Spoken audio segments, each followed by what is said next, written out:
Hey, welcome everybody to this Space Beetle channel. It finally happened, if only for a short period of time. SN20 or S20 or Ship 20 came out of the high bay on Thursday morning with lots of thermal protection tiles still missing, and slowly but surely it began to make its way down the road toward the launch pad. It was a sight to behold, the first Starship almost completely covered in heat tiles. Well, not the whole ship, but the side or part of the ship that is going to collide against the atmosphere at re-entry. The first tagging was planned to have taken place the same day Ship 20 rolled out, but unfortunately it got postponed till the next day due to high winds.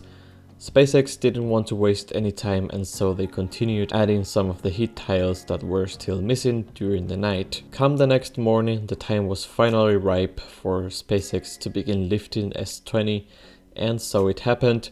Our beloved Franken crane pulled S20 up in the air and then proceeded to mate it to booster 4 in a historic event that made many of us feel like little children once again in admiration of such a breathtaking sight. However, the event was short-lived, as it was merely a fit check to see if both halves of the rocket fitted together. But hey, alone for the cool shots and pictures, it was totally worth it. As of today, S20 has returned back to the production site and into the high bay to be completed.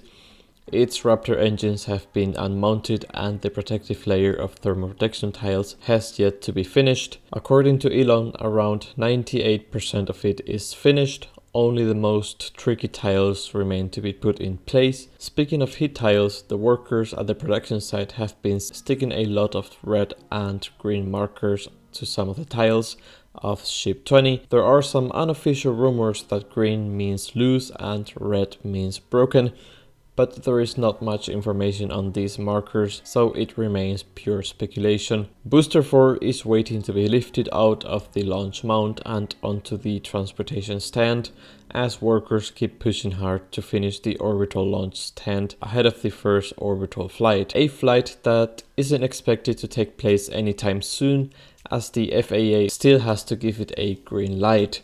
Whether SpaceX will launch Starship without the permission of the FAA or not would be a topic for another video, but who knows, maybe they decide to go for it depending on what the consequences are. More and more Raptor engines keep being tested at McGregor, and today a new GSE tank shell rolled out toward the launch site and is waiting to be lifted as I am making this video. This label on the shell reveals that it will cover a liquid oxygen tank and also shows where exactly this tank will stand. We also have to talk about the possible new method for refueling Starship in space. No longer a butt-to-butt refueling system, but maybe one ship on top of the other. Whichever method SpaceX decides to go with, there are still many more milestones to be achieved before needing to answer the question on how to refuel a Starship in space. And to finish off today's news report, I will leave you with this awesome shot of S20 mating booster 4, including those incredibly brave workers for scale. Thank you all for watching this Space Beetle. I really appreciate you all, guys. Like the video if you enjoyed it and subscribe so that you don't miss any of my future content. Keep always looking at the stars, for they are a source of inspiration and dreams. Bye bye.